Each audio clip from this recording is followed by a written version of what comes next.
Can you imagine a plant hitting the gym, pumping iron, and building biceps out of its leaves?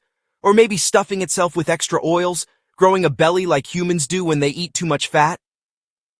Have you ever wondered, why does a plant go through all that effort in photosynthesis? Why does it capture sunlight, split water, and carefully make glucose?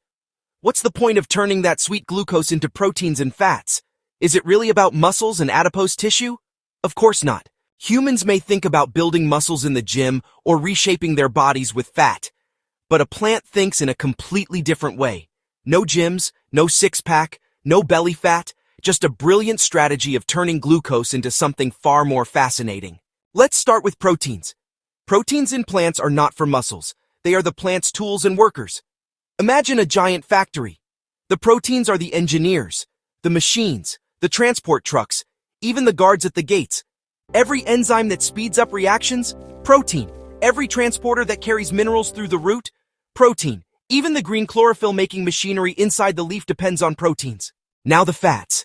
In animals, fats might mean belly fat or adipose tissue, but in plants, fats are like golden oil reserves and waterproof coats.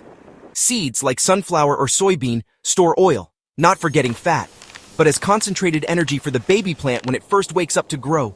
Leaves cover themselves with a waxy fat layer, the cuticle, so rain slides right off, like a raincoat nature tailored for them. So next time you see a plant, don't imagine it flexing in front of a mirror or worrying about calories. Instead, imagine a wise architect turning sugar into building blocks, tools, raincoats, and survival kits. Glucose isn't wasted, it's invested. Proteins keep the plant alive and functioning. Fats keep it safe, waterproof, and prepared for the future. And that's the beauty. Plants don't build muscles, they don't grow fat, they build life itself.